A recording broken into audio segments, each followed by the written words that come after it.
Bonjour à tous. Alors je sais que beaucoup sont impatients de savoir ce qu'il va se passer. Nous avons rendez-vous ce matin à 9h30 avec le directeur de la cave du Val-de-Marne. Nous allons parler justement de l'accessibilité du service public et des difficultés que rencontrent les sourds. Et alors que les sourds ont déjà beaucoup réclamé et qu'il y a très peu d'évolution depuis tout ce temps, donc nous avons envoyé tout le dossier et nous allons voir comment va se passer cette rencontre. On vous la montrera tout à l'heure. À la fois la bienvenue à la cave du Val-de-Marne et puis mes hommages, mesdames, pour votre présence. Je vous ai proposé de vous rencontrer et je vous remercie d'avoir accepté, surtout que ça a été dans un contexte difficile pour vous et votre ami qui vous accompagnait, puisque vous avez vécu ce que nous appelons pudiquement, vous et moi, un incident, une mésaventure avec un agent d'accueil, donc dans le cadre de notre politique d'accueil. Dès d'abord, je n'ai pas réagi à chaud, puisque je n'avais pas réagi à chaud dans ce dossier, mais j'ai souhaité quand même pouvoir introspecter et la réalité des faits, et il s'avère effectivement que vous avez été accueillis, pas comme il se devait, et de manière non conforme à notre offre de service. Donc je vous présente ici, et je vous renouvelle mes excuses, les plus sincères, puisque vous avez été mis dans une situation qui n'était pas agréable. Donc ça, je tenais à le faire. Mais au-delà des excuses, si je vous ai proposé de vous rencontrer, et si vous avez accepté, c'est pour que nous allions plus loin, beaucoup plus loin. Alors, cette mésaventure, cet incident, aura eu paradoxalement, d'une manière un peu cynique, un mérite. C'est que cela aura eu comme mérite déjà moi en tant que directeur et nous en tant que caisse de nous réinterroger sur nos certitudes et sur nos paradigmes, parfois bien établis et trop bien établis. Nous avons une offre de service pour les personnes en situation de surdité ou malentendante. Elle existe, elle a été mise en place d'ailleurs à la cave du Val-de-Marne d'une manière tôt, c'est-à-dire on a été assez précurseurs, puisque c'était 3 demi-journées, c'était encore il y a quelques semaines, 3 demi-journées qui étaient proposées sur Créteil pour l'accueil des personnes sourdes et malentendantes. Mais avec l'incident que vous avez vécu, qui était un incident où un agent d'accueil n'a pas souhaité pouvoir établir un lien avec vous par l'écrit, alors que c'est écrit dans nos procédures, ceci nous a nécessairement réinterrogés, fortement. Et nous avons pris dès à présent des mesures. Alors je tiens à préciser quelque chose qui me semble important, c'est que quand je vous ai proposé ce rendez-vous et que vous avez accepté, je l'ai fait sans aucun parasitage autour. C'est-à-dire que je l'ai fait sans aucune pression d'une quelconque autorité administrative qui nous aurait menacé de sanctions.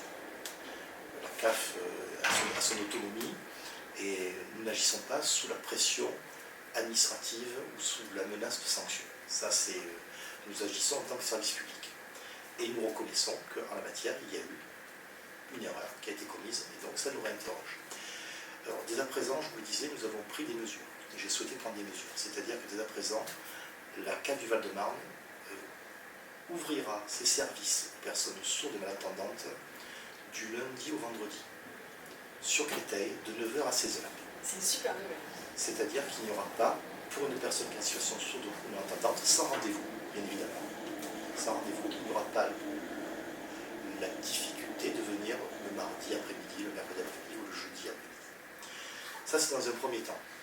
Dans un deuxième temps, très rapidement, nous allons équiper également nos agences d'Orly et de Champigny pour que sur Champigny-sur-Orly, les allocataires qui connaissent les problèmes de surdité ou qui sont en situation de malentendance puissent venir également sur Champigny et sur Orly.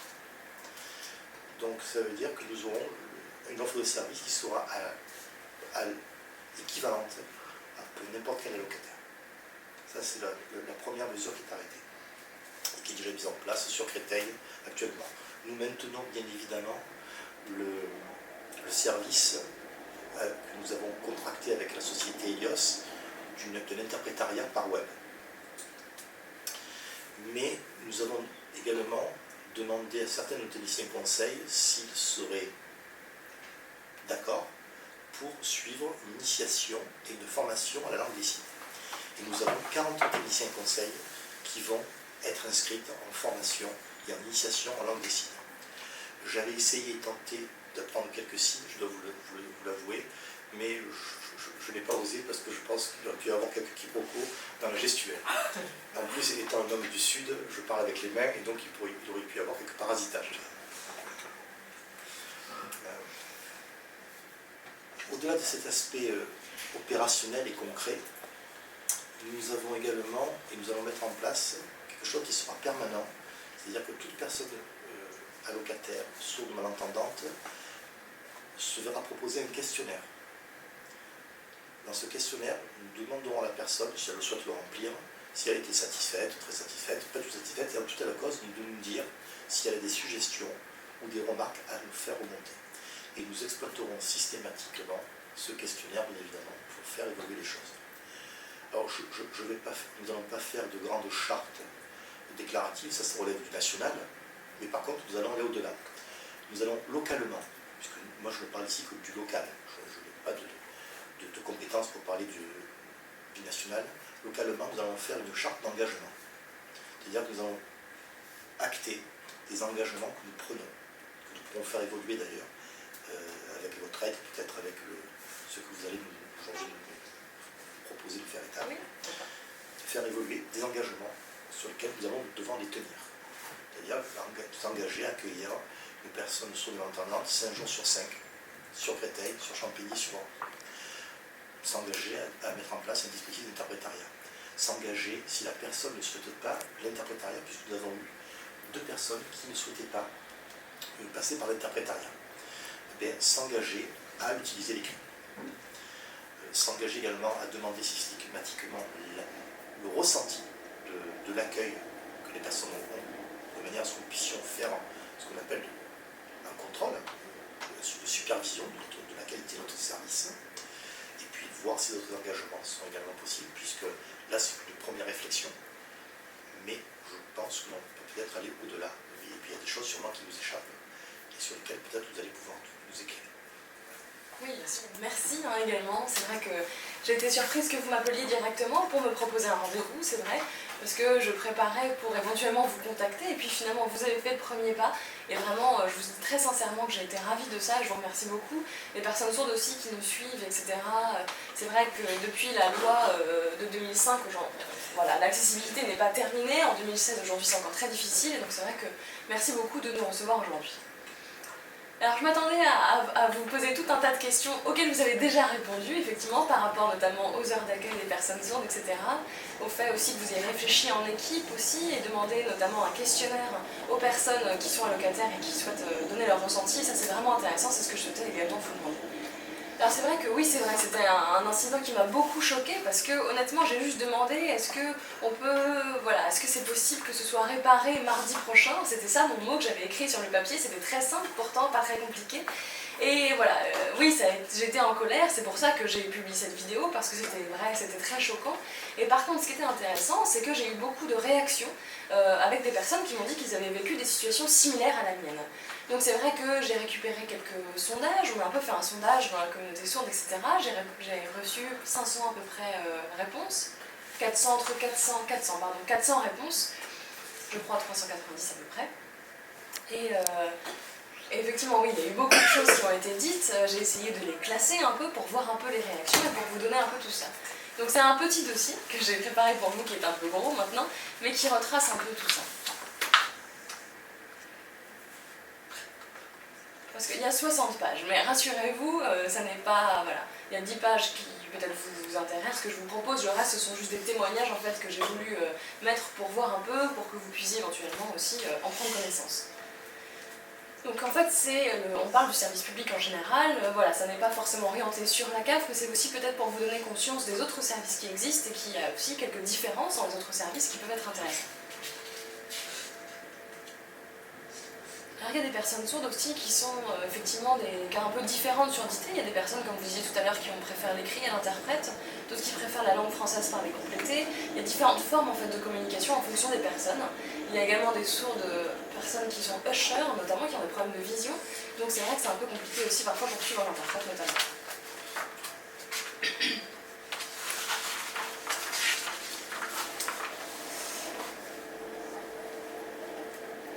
voilà, j'en profite pour voir, c'est le référentiel Marianne. C'est 5 engagements normalement, voilà, qui sont un peu la base de l'accueil. Donc en fait, c'est les conditions, notamment, voilà, qui doivent être adaptées normalement pour les personnes souhaitant bénéficier du service public. Et nous devons, nous également, nous adapter en fonction des circonstances. La dernière fois, vous avez vécu ce qui peut arriver, un problème technique, c'est-à-dire qu'effectivement, l'informatique, les systèmes d'information peuvent bugger, c'est arrivé ce jour-là. Mais nous devons être en capacité, précisément, de nous adapter. Nous adapter, c'est revenir aux vieilles recettes, l'écrit, par exemple. Notamment s'il y a une urgence sociale. La personne doit être en capacité de nous dire, ben voilà, je suis en urgence sociale, et donc doit être en capacité de recevoir, de s'adapter et de répondre effectivement à l'urgence sociale qui est posée par la personne. Oui, tout à fait. Donc j'ai noté quelques points en fait, voilà, qui me semblaient un peu importants. C'est concernant notamment le téléphone, parce que par exemple, voilà, de plus en plus de rendez-vous se font par communication téléphonique, alors que voilà, donc les personnes, tant pis, vont sur place et finalement se voient refuser l'accès, parce que non, mais vous êtes sourd, je ne peux pas vous accueillir, etc. Donc elles passent par quelqu'un de leur famille, etc. et se sentent beaucoup dévalorisées, sont en perte d'autonomie, et ce qui n'est pas forcément acceptable. Donc c'est vrai qu'il faut réfléchir à une solution. Donc j'ai noté un peu j'ai noté quels étaient les problèmes et quelques propositions qu'on pourrait faire par rapport à ça.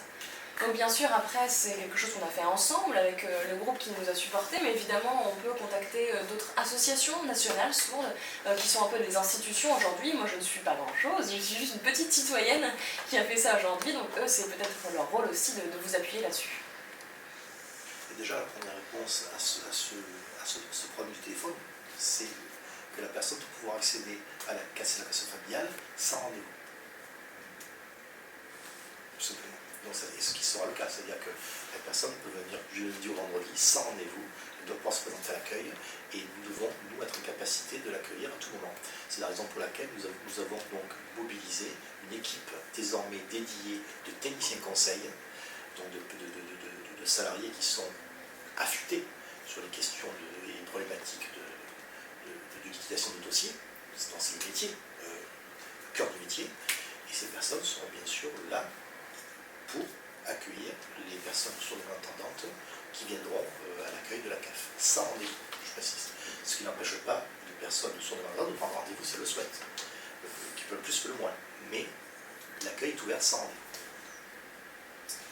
Mais justement, concernant, c'est vrai, cet appel téléphonique, effectivement c'est parfait d'appeler, de venir sans rendez-vous, etc. Mais il y a aussi beaucoup de personnes qui ne peuvent pas poser un RTT pour forcément se déplacer. Et donc c'est vrai que tous les soucis administratifs en fait sont remplacés par le téléphone parce qu'on fait une petite pause et on peut appeler en 5 minutes voir ce qui se passe, et du coup les personnes sourdes ne peuvent pas faire ça, donc se déplacent. Et c'est vrai que j'ai vu d'autres collègues qui en 2 minutes à leur pause déjeuner appellent simplement quelques services publics pour se renseigner sur une procédure à suivre, alors que je suis obligée de me déplacer et d'éventuellement poser aussi des jours. Donc on peut remplacer pourquoi pas la visio aussi, parce que vous avez déjà peut-être le centre relais sur place, pourquoi pas remplacer par aussi le centre relais à distance avec le remplacement du téléphone. Sur la prise de rendez-vous, pour une personne qui souhaite prendre rendez-vous, elle peut prendre son rendez-vous également par le CAF.fr, donc via l'informatique. Donc ça, il nous appartient peut-être d'être plus pédagogue, dans la communication, et expliquer effectivement que n'importe quel allocataire, et donc un allocataire sourd-malentendant, peut prendre son rendez-vous par le CAF.fr, c'est-à-dire via l'informatique, ce qui permet d'évacuer l'obstacle du téléphone. Mais effectivement, il y a des mails qu'on envoie pour prendre rendez-vous, ça sans problème, mais parfois pour quelques renseignements, en fait, c'est ça qui manque. Parce que même quand quand on envoie un mail pour demander un renseignement, c'est vrai qu'en plus, parfois, dans la réponse écrite, c'est pas forcément évident en fonction des personnes sourdes aussi, car le français n'est pas forcément leur langue maternelle. En plus, la personne qui reçoit le mail aussi, l'agent conseil qui reçoit le mail, parfois ne comprend pas tout puisque leur français écrit n'est pas forcément idéal, et c'est vrai que la visio-interprétation permet d'avoir un interprète en langue des signes qui permet de fluidifier la communication. Alors là, c'est vrai qu'on parlait justement des heures d'ouverture, de l'accueil, qui n'étaient pas forcément justes, mais effectivement, vous avez déjà tout réglé, donc ça, la réponse y est. C'est vrai que sur le site internet, globalement, il y a énormément de textes, en fait, il y a beaucoup d'informations sur ce site. Et en plus même, on ne peut pas forcément trouver facilement les formulaires de contact sur le site, donc c'est vrai qu'on avait fait une proposition comme quoi, ce qui était un peu pourquoi pas une traduction des textes vraiment importants, des textes fondateurs entre guillemets de la CAF. C'est énorme de tout traduire évidemment en langue des signes, mais pourquoi pas par exemple sur le droit par exemple les allocations adultes handicapés typiquement, etc. Pourquoi pas faire une traduction en langue des signes, parce que les personnes, les allocataires, on gagne du temps aussi si l'information est déjà sur le site, puisque les agents passent leur temps à répéter les droits et les devoirs de chacun en fonction des allocations, etc. Donc ça peut être une solution aussi plus pratique pour tout le monde.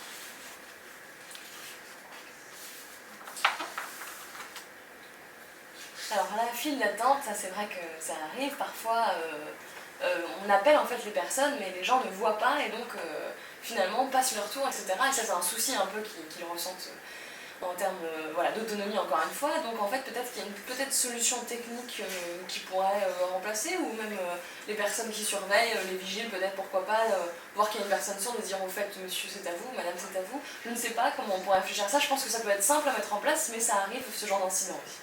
Alors, justement, on a eu un incident là-dessus, on a trouvé une solution qui est simple. C'est simplement ce qu'on appelle la remontée de fil. Il faut que régulièrement, un de nos vigiles ou un de nos cadres puisse faire la remontée de la file pour s'assurer effectivement qu'il n'y ait pas de personnes en situation de handicap qui puissent être extraites de la file et accompagnées directement à l'accueil sans rendez-vous. C'est-à-dire c'est ce qu'on appelle la gestion de la file d'attente. Ça paraît simple et bête à dire, mais c'est une solution qui est quand même efficace et qu'il faut mettre en place. Okay.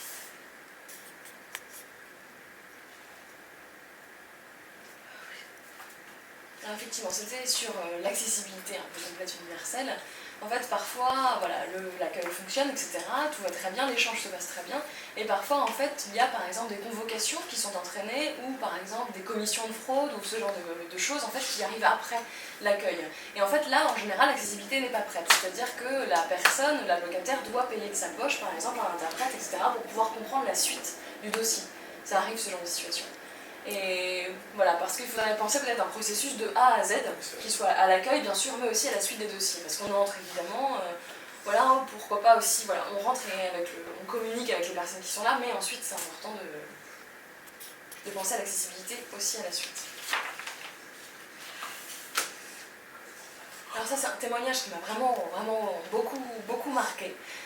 C'est une femme en fait qui était avec sa fille de 17 ans, qui s'est rendue à la CAF, et en fait on a refusé, parce que la fille était entendante et donc pouvait discuter avec la personne, mais la femme, la mère était censée être une personne responsable, et en fait non, ils ont coupé les centres relais, la conversation avec la dame qui était là, parce que c'était plus facile de parler avec sa fille, au moins tout le monde parlait, etc. Et ça honnêtement c'est pas possible, il faut respecter aussi le rôle de parent, elle est là, elle est accompagnée de sa fille certes, mais elle ne sert pas d'interprète, c'est inadmissible comme situation. Ça s'est passé ici ? Oui. C'était à Créteil. Voilà, j'ai mis les Astérix, mais c'était à Créteil. D'accord.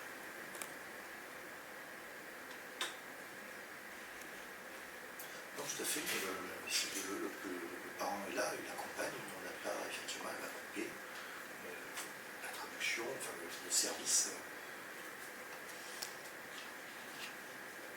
En fait, ça dépend des situations. Parfois, il y a des choses qui ne sont pas logiques. On ne comprend pas pourquoi les personnes réagissent comme ça, parfois. Alors, sur le deuxième engagement, c'était sur l'accueil et la vigilance, le respect, etc. Et en fait, c'est vrai qu'en France, il y a beaucoup de services qui refusent en fait de passer par l'écrit, d'essayer de se débrouiller. Il faut toujours attendre une heure de rendez-vous prochaine, reprendre rendez-vous, etc. Donc, c'était pas forcément normal de ne pas pouvoir discuter au moins 5 minutes à l'écrit. Donc en fait même parfois aussi quand les personnes viennent avec un interprète en personne, comme ici par exemple, les personnes ne comprennent pas le rôle de l'interprète et pensent un peu qu'il va lui expliquer ensuite et que elles commencent à parler avec lui, ne comprennent pas vraiment ce que ça veut dire interpréter une discussion comme on interprète partout en langue vocale. Donc c'est vrai que il faut peut-être aussi, il y a des personnes qui ont envie aussi d'apprendre la langue des signes, ça c'est vrai, il faut vraiment encourager ça. Mais en fait, on a vu aussi que parfois, l'écueil de ça, c'est qu'il y avait des personnes qui savaient signer, à peu près 22% de personnes ont répondu qu'elles voyaient des agents qui savaient vraiment signer. Et il y avait aussi, et on préférait en fait que ce soit des agents sourds qui soient là, qui soient eux-mêmes sourds, et pourquoi pas Et aussi d'encourager, pourquoi pas aussi l'embauche des personnes handicapées, parce qu'il y a des personnes voilà, qui sont tout à fait compétentes et motivées pour travailler, pourquoi pas dans les services publics. Et bien sûr, elles sont aptes aussi à faire des formations. De toute façon, c'est pareil pour les personnes voyantes qui apprennent la langue des signes. Et je pense qu'aussi, pourquoi pas faire aussi parfois un public mixte, c'est intéressant aussi dans les salariés des CAF, parce que ça permet d'une réelle compréhension aussi du monde sourd et de la surdité. Et c'est vrai que vous proposiez déjà ça tout à l'heure, mais voilà, donner une satisfaction client, c'est vraiment, enfin un locataire, c'est vraiment important pour faire évoluer les choses, vous le dites tout à l'heure, et c'est ce que j'avais noté également.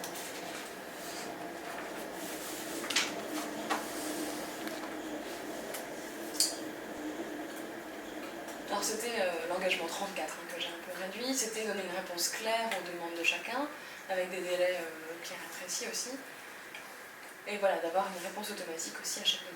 Je vois que vous avez en fait des témoignages qui viennent de Paris, de Nantes, de Lyon. C'est vraiment sur toute la France. Oui, on a vraiment fait sur toute la France, effectivement. Vous n'avez pas fait un sondage propre au Val-de-Marne, c'est vraiment un sondage national. Non, c'est vraiment sur toute la France. Donc j'espère justement que la discussion avec vous va aussi donner un peu conscience à tous les autres services, que ça fera avancer les choses un peu partout. Nous, ce que nous proposons de faire, c'est qu'on ne peut agir que localement. Mais ce qu'on propose de faire, c'est mettre en place ce dont je vous ai parlé, puis d'aller au-delà par rapport au constat qu'on pourra faire, et puis après de faire état de notre expérience locale au niveau national. Après, la partie nationale, d'en tirer les conclusions et j'ose dire la substantifique moelle. Oui, effectivement, pardon, c'était sur les réponses. Voilà, c'est ce qu'on avait un peu discuté, hein, c'était sur le site en fait, qui ne sont pas forcément accessibles parce que parfois voilà, il y a beaucoup de malentendus. Et donc je sais que voilà, les personnes sont un peu frustrées parce qu'elles ont l'impression d'avoir pas forcément de réponse à leurs questions. Et les agents de leur côté aussi, je crois, en ont marre de répéter 1000 fois les mêmes choses.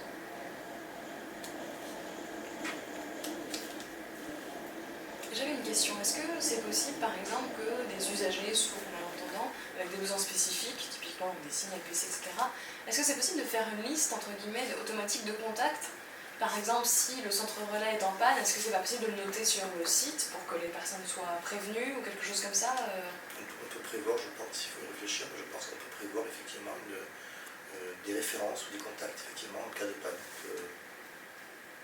Oui, c'est quelque chose qui est à travailler. Oui. C'est pas exclu. Alors, c'est le dernier engagement. Donc c'était sur l'écoute, voilà, avancer, faire évoluer les choses ensemble, etc. Donc voilà, il y a beaucoup de personnes sourdes qui ont beaucoup réclamé, qui se sont beaucoup plaintes et qui ça ne fonctionnait pas. Et je me suis demandé du coup comment ça fonctionnait en termes d'information, est-ce que ça remontait aussi aux administrations concernées? Comment ça fonctionne si par exemple, en général, quand une personne fait une réclamation, quel est le process derrière? Alors, il y a deux, on va dire, deux circuits, soit la réclamation arrive directement dans les services, c'est traité par les services, soit les réclamations arrivent directement. Dans ces cas-là, moi, la réclamation, je la fais traiter directement avec une réponse à ma signature par le service concerné, de manière à ce que la personne ait la réponse dans la mesure du possible, le plus rapidement possible. Parfois, il arrive également qu'on contacte par téléphone. Quand je reçois des réclamations qui sont, je considère sensibles, je saisis également les services sociaux de la CAF pour faire une analyse sociale de la situation, puisqu'on peut avoir un problème sur un dossier d'ordre législatif réglementaire, mais derrière on peut détecter également une problématique sociale. Et donc, partant de là, je demande parallèlement vite aux services sociaux de faire une analyse du dossier, de la situation, pour pouvoir éventuellement moduler la décision. Notamment, c'est dans le cas des dossiers qui vont être des dossiers de fraude, suspectés de fraude, des dossiers d'indus. Des dossiers, pardon, d'indus. Un indu, c'est une personne qui a perçu à tort une somme, une prestation, donc elle doit la restituer à la caisse, sauf que sa situation peut parfois justifier qu'il y ait éventuellement un échelonnement de la dette, de la créance, pour être plus précis, voire une annulation partielle ou totale de la créance. Donc tout cela suppose une analyse plus sociale du dossier. C'est la raison pour laquelle donc, nous avons grosso modo ces deux circuits de réclamation. Pour résumer, nous avons également un médiateur qui est là pour traiter, on va dire, des dossiers qui sont qui demandent une interprétation de la législation de la réglementation. La législation de la réglementation, on doit l'appliquer. Parfois, elle peut étonner, elle peut être inadaptée à certaines situations. Mais on n'a pas le choix. Nous devons appliquer la loi et la loi. C'est bête à dire, mais c'est ainsi. Mais il peut y avoir des situations où la loi ou le règlement demande une interprétation. Et donc là, le médiateur aura la possibilité du moins de m'éclairer pour qu'on puisse prendre une décision en la matière. Et l'autre aspect peut-être qui n'a pas été évoqué pour la situation des personnes en situation de malentendante, c'est la question de l'action sociale aussi. Je pense que nous aurons peut-être une information à faire plus poussée en termes de communication au niveau de l'action sociale qui pourrait bénéficier aux personnes en situation de handicap, de surdité et de malentendance. Parce que là, on est sur l'aspect réglementaire, puisque quand vous venez en fait, quand une personne vient à l'accueil, elle vient pour son dossier, prestation, d'allocation, mais on a un autre versant aussi, qui est le versant action sociale. Et là, je pense que nous avons peut-être quelque chose à faire pour le public allocataire en situation de surdité ou de malentendance. Oui, c'est vrai, j'en profite justement de parler de cette histoire de médiateur dont vous m'avez parlé, effectivement. Je crois que je ne me trompe pas, ça fait depuis 2-3 ans qu'il y a des personnes qui sont justement médiatrices avec des personnes sourdes spécialisées, je dirais, dans la surdité. Donc en fait, voilà, il y a des différents médiateurs, maintenant une nouvelle formation qui existe, parce que par exemple, il y a aussi des personnes allocataires qui sont des sourds d'origine étrangère, typiquement, qui n'ont pas forcément de la langue des signes française normée, et justement, là, les médiateurs aussi peuvent être ce genre de personnes ressources qui peuvent faire le lien avec des personnes qui ont des difficultés sociales et pas forcément la langue du pays. Donc justement, c'est vrai que ça a commencé vraiment dans le milieu hospitalier, puisque c'était capital que dans le milieu de la santé, vraiment ça se développe. Et là, finalement, ça commence à se développer dans différents services publics, parce que, voilà, parfois, l'interprète ne suffit pas, parce que certaines situations sociales, voilà, méritent vraiment un accompagnement beaucoup plus approfondi, quelqu'un qui soit vraiment médiateur, alors que l'interprète traduit avec une langue simplement. Parce que le lien. Voilà, exactement. Donc c'est vrai que l'intermédiateur, comme on l'appelle quand on parle de surdité, voilà. Donc si jamais vous avez besoin de renseignements parce que vous avez besoin de faire appel à ce genre de personnes, parfois avec une personne, voilà, dans votre service d'action sociale, avec une personne qui a des difficultés sociales, je peux vous donner toutes les informations. Et vraiment, je pense que c'est très très utile, ce genre de personnes, ressources pour ce genre de cas. Nous avons également un service qui est un service d'écrivain public, donc qui peut éventuellement... oui, tout à fait. Voilà, donc là on peut faire également un lien.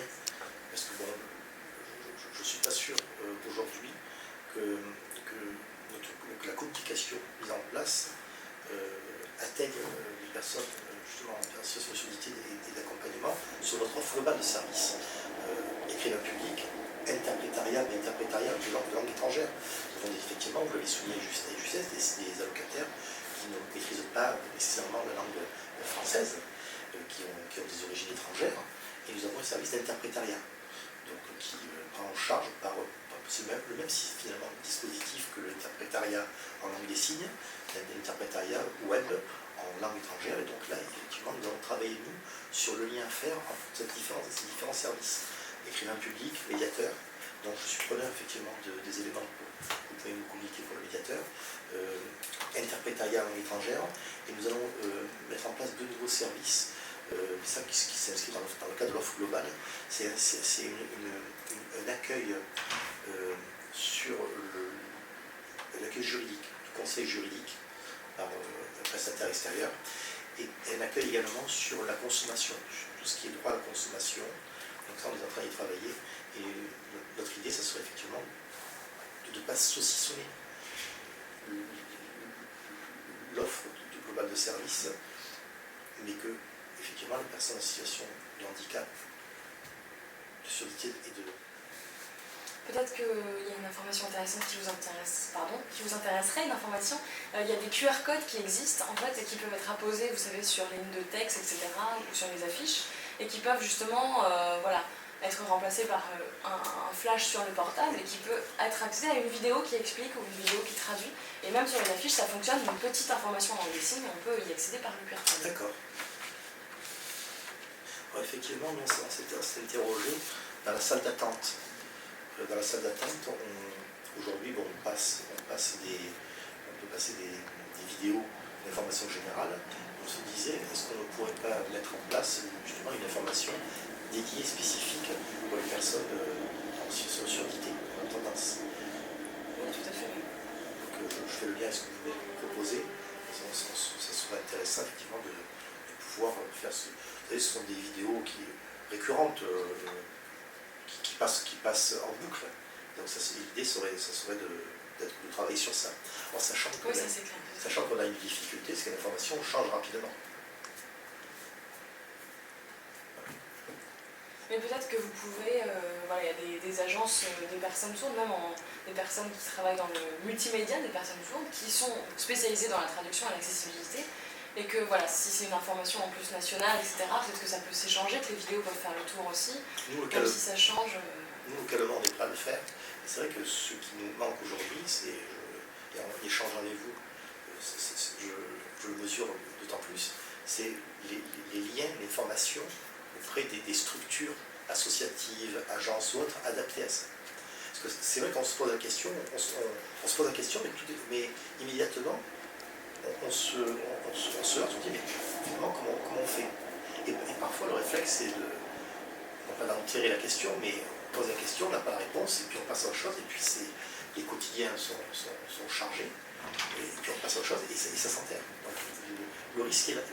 C'est vrai qu'on a un problème, nous, en tant que service public, là, localement, on manque finalement de cette information.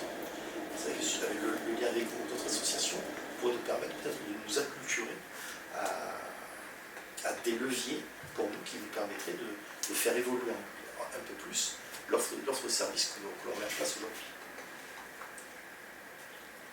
Ça c'est clair, c'est vrai, hein, c'est vraiment un manque d'information, que ce soit local ou national, parce qu'en plus il y a beaucoup de personnes qui sont parfois isolées aussi, il n'y a pas forcément, même des services publics qui se sentent un peu isolés, il n'y a pas de sorte de source un peu qui serait nationale. Donc il faudrait que... Donc je peux vous donner en tout cas toutes les informations, je peux vous donner aussi les contacts justement des institutions sourdes.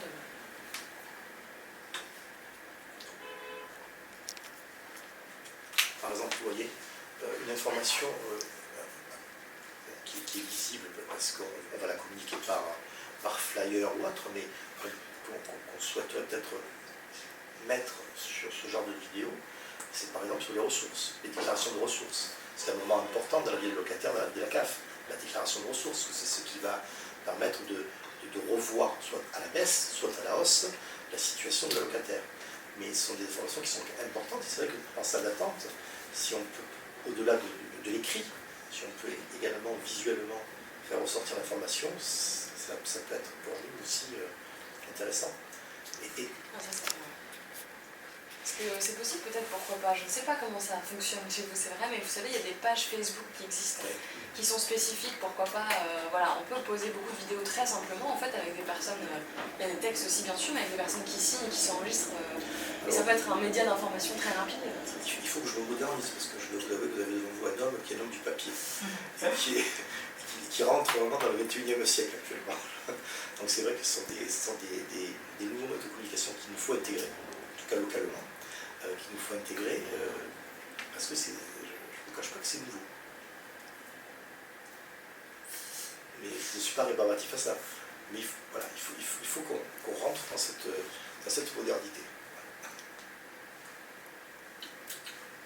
Mais voilà, c'est des propositions, évidemment, je ne sais pas comment vous posez aussi, et pourquoi pas faire évoluer les choses. En tout cas, voilà, si vous avez envie de faire évoluer, nous aussi on sera très très contents, entre guillemets, de vous aider. Voilà, on peut avoir la patience aussi d'attendre que ça se mette en place si on voit qu'il y a une vraie motivation de votre côté aussi, c'est vrai. Et vous disiez aussi, vous parliez du site internet tout à l'heure, c'est vraiment intéressant de l'avoir mis en première page pour que les personnes puissent accéder directement à cette information, parce qu'elles cherchent souvent assez longtemps leur information sur le site qui est assez chargé, elles trouvent en bas finalement le tout petit bouton accessibilité surdité. Donc voilà, c'est vrai que se mettre au même niveau aussi que les autres locataires, ça fait plaisir, avoir pas forcément le truc en bas de la page tout petit en noir sur blanc, c'est aussi agréable. Et puis voilà, effectivement, voilà, on peut ne pas forcément faire une vidéo qui soit en pleine page si jamais c'est traduit, mais faire une sorte de logo avec des mains par exemple, qui peut rendre, voilà, donc quand on clique dessus, on a un peu le portail surdité avec toutes les vidéos que vous auriez éventuellement traduites en langue des signes. qui peuvent être accédées sur le site. On ne demande pas forcément une vidéo pleine page en langue des signes, évidemment.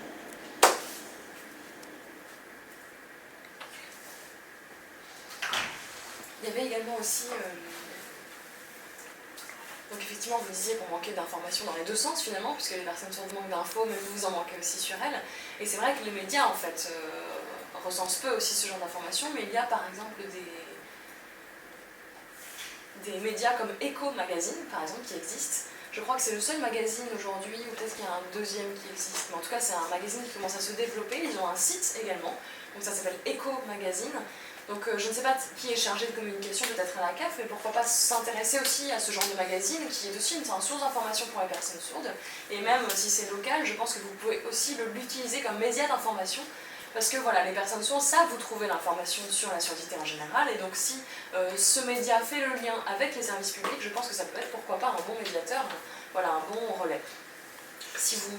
C'est un média visuel ou c'est un média papier? Magazine. Alors, je crois qu'Echo Magazine, c'est un journal papier. C'est un journal papier, je crois. Et oui, tout à fait, c'est un journal papier. Alors, je crois qu'ils ont un site internet ou plusieurs, en tout cas en fonction des rubriques. Je vais vous donner la liste de toute façon de ce qui existe aujourd'hui. Et ils ont également des informations en vidéo.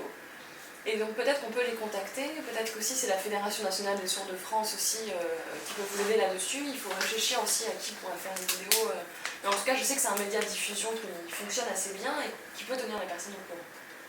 Donc c'est vrai que j'ai vu beaucoup de témoignages récemment, enfin pas forcément des témoignages, mais surtout des interrogations en fait. Sur mais je ne sais pas comment ça se passe, comment on transmet l'information, et c'est pour ça que ma page entre guillemets a aussi bien fonctionné. La page s'appelle Pas d'LSF, pas d'existence. Parce que je vois des personnes sourdes qui témoignent beaucoup et qui sont assez traumatisées parfois. Justement, il y a une personne sourde de 56 ans qui a posté une vidéo en langue des signes en disant « Bon bah voilà, moi je suis à la retraite, mais je n'ai aucune idée de... Enfin, je vais en tout cas partir à la retraite, je ne sais pas du tout comment je vais faire, à quel âge je dois partir, quels sont mes droits, etc. » Alors que je crois que ces 55 ans, on dévie un peu du sujet, mais vous voyez, il y a des personnes qui manquent vraiment d'informations au point de ne pas savoir où elles en sont à 56 ans. Donc je pense qu'il faut vraiment effectivement diffuser au plus grand nombre tous ces droits. Nous allons réfléchir localement sur ce qu'on peut faire en termes de communication visuelle, communication vidéo, mais nous nous engageons également à faire remonter au niveau national le besoin de messages nationaux via la langue des signes. Parce qu'il y a aussi une politique nationale, il y a aussi des messages nationaux qui ne relèvent pas de notre périmètre, mais qui peuvent être reliés que par le national. Et effectivement, là, nous engageons à faire remonter ce besoin. Et justement, par rapport à la communication visuelle, il y a différentes associations aussi, entreprises aussi qui réfléchissent à effectivement, pourquoi pas sous-titrer et traduire en langue des signes, mais il y a aussi une question d'accessibilité visuelle qui existe maintenant, au lieu de remplacer les QR codes, etc. C'est avec, vous savez, des sortes de langage visuel en images, qui soient assez clairs. C'est une personne sourde notamment qui fait ça, qui est artiste elle-même, donc qui a réfléchi beaucoup sur cette accessibilité visuelle, c'est Laurent Verlaine. C'est Laurent Verlaine qui réfléchit depuis beaucoup de temps à une sorte de magazine papier visuel avec uniquement des dessins, mais on peut parler de tout, de politique, d'affaires sociales, etc. Normalement, tous les sujets peuvent être traités par cette méthode. C'est un peu une nouvelle accessibilité visuelle, et quand j'ai vu ça, j'étais vraiment sidérée. Là, ça ne fonctionne pas en termes de business, etc., mais ça, c'est un autre sujet, mais pourquoi pas utiliser ce genre de méthode qui existe, qui est un peu, c'est vrai, nouvelle aujourd'hui, et qu'on peut comprendre, par exemple, quand on parle de création de ressources, de budget, d'allocation, ce genre d'informations qui peuvent être aussi une solution en termes d'information visuelle. Parce que, ça fonctionne aussi auprès des attendants en plus, et on a des méthodes visuelles qui existent, des sortes de logos qui sont nationaux, mais pourquoi pas cette méthode peut-être plus axée, où on peut parler vraiment de tout, qui serait intéressante à mettre en place. Voilà. Je crois que... on a à peu près fait le tour, je crois que je vous ai un peu tout dit. Je vous remercie beaucoup de votre écoute. Tout ce qui reste en fait dans le fond du dossier, si vous souhaitez lire, ce sont des témoignages de personnes par rapport à leur accès au service public. Donc voilà, ça peut vous donner quelques réflexions, quelques idées, voilà. Donc je vais vous donner bien sûr tous les contacts dont on a parlé. Si vous avez en tout cas des besoins, n'hésitez pas à me contacter en retour, évidemment. Je vais commencer à laisser un peu, parce que j'ai quand même mon travail aussi qui me prend beaucoup de temps et mon métier, mais n'hésitez pas à me contacter si vous avez des besoins. En tout cas, merci beaucoup de votre accueil. Merci à Florine qui a traduit Et merci à Théo qui est derrière la caméra, qui a accepté de suspendre sa journée de travail pour m'accompagner ici. Voilà, merci beaucoup. Et donc, merci. Alors voilà, donc nous avons échangé, porté un regard, effectivement, j'ai rencontré donc le directeur de la cave du Val-de-Marne. Je trouve qu'il y a une vraie réflexion qui s'est enclenchée. Je pense que vraiment l'évolution est en marche pour l'accessibilité pour les personnes sourdes, également les personnes sourdes, aveugles, sourds-hocheurs, etc. Donc j'espère vraiment que les choses vont évoluer, j'espère qu'en France aussi ils suivront le même modèle et que tout évoluera pour que vraiment le service public soit accessible et que les droits sont ouverts et que nous soyons tous égaux dans le pays de la liberté, de l'égalité et de la fraternité.